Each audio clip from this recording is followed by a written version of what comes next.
Coming up, this week, Elon Musk went online to call a few thousand Moroccans who've been taken in by a hoax on social media literally invaders. A few days later, his own company's earnings report wiped $363 billion off his personal fortune.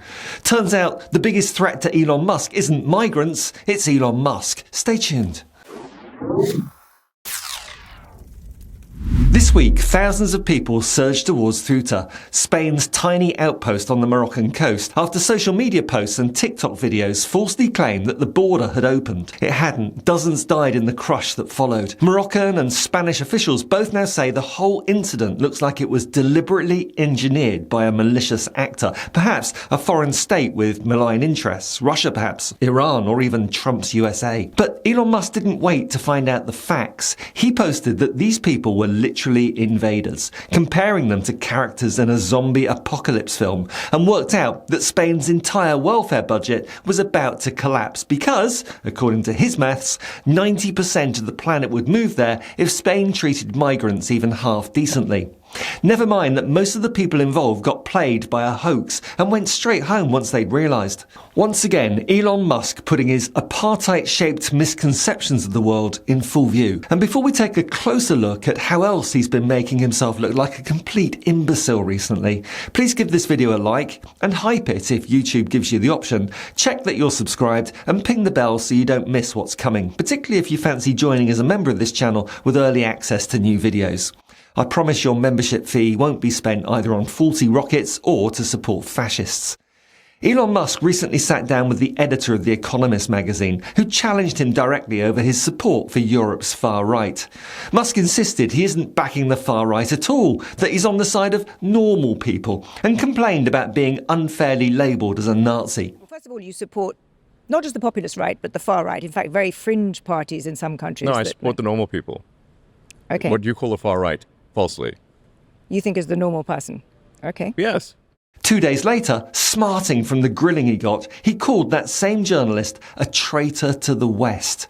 2 days after that, Musk replied approvingly to a post celebrating re-migration. That's the far right's euphemism for deporting non-white people, including people born in the country. Musk wrote, "Anyone who opposes re-migration is a traitor."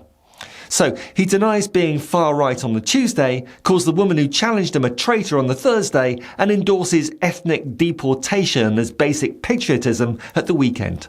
And this pattern repeats itself regularly with Musk. He called Marine Le Pen France's last hope.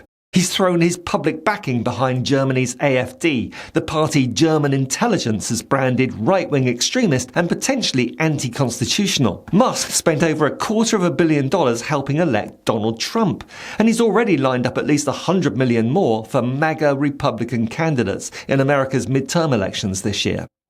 Musk is the most prominent funder of the far right on planet Earth, and also happens to run 3 of its most powerful companies. He'd be well advised to spend less time promoting fascism and more time on his businesses, because while he was busy running his numbers on how many refugees he reckons Spain can afford, Musk's own companies were busy proving they can't run their numbers at all. According to Forbes, Musk lost $363 billion in 4 weeks. That's more money than any other person in the world's top 10 richest people list is actually worth, including Jeff Bezos.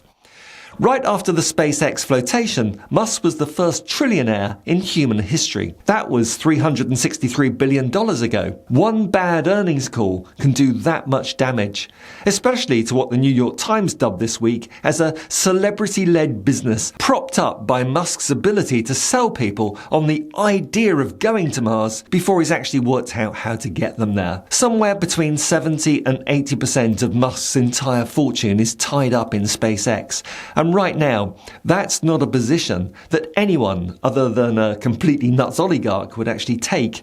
SpaceX released its first earnings report since going public this week, and investors ran for the hills. Shares fell as the company declared outgoings of $18.4 billion in a single quarter, way more than expected, with nearly $16 billion of that going on another of Musk's obsessions, artificial intelligence.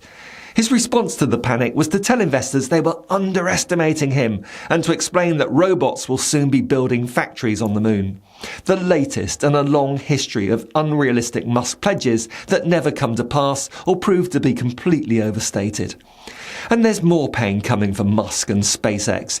This week, the lock-up period from the flotation expires, freeing up another $100 billion worth of shares for early investors to sell. It's not rocket science to figure out that ain't gonna help the share price. And it's not just the rocket company hemorrhaging money. His car company isn't having a great year either. Tesla used to be the undisputed king of electric vehicles. Not anymore. China's BYD outsold Tesla globally last year. Over 2 million electric cars to Tesla's 1.6 million. Musk once scoffed at BYD, but it's the Chinese firm that's scoffing now at Musk's range of what are now dubbed swastika cars. Have you seen their car? I have seen their cars, yes. In fact, at the Berkshire Hathaway meeting, I saw their cars. Yeah. Well, they are on a different, tell me why you're laughing. You don't see them at all as a competitor? No. And then there's the humiliation arising from the one vehicle in the entire Tesla range that Musk himself actually designed, the Cybertruck. He called it Tesla's best product ever, promising 250,000 of them rolling off the line every single year. You know how many were actually registered in the first 5 months of 2026? Just over 7,000. And even that figure is generous because a lot of them are going to Musk's other companies, SpaceX and XAI, buying their own bosses' big, ugly, stainless steel fire-ish Cybertrucks just to keep the sales figures from looking even worse. So that's Elon Musk in one snapshot. He rages online about a few thousand brown people who got taken in by a hoax. He calls a journalist a traitor for asking him a straight question about his support for the far right before proving her correct within the week. And at the same time as all that, his own companies burn through more money in a month than most countries spend in a year. His best-known product is being dubbed the biggest flop in automotive history. And the company that used to have no rivals is now losing to a Chinese car maker that Musk himself was laughing at just a few short years ago. In fact, at the Berkshire Hathaway meeting, I saw their cars. Yeah. Well, they are on a different, This is what the modern far right always does. It punches down at people with nothing, hoping that we'll get so angry at those people with nothing that we don't notice what the people at the top are actually doing. Musk gets to cosplay as a border guard for a country he doesn't live in. He calls a journalist a traitor for asking him a fair question. He funds parties that national intelligence services call extremist, while his own companies burn through cash and fall behind the competition. The most dangerous immigrant of all doesn't arrive in a small boat. He arrives in a private jet, promoting misinformation and the politics of hate.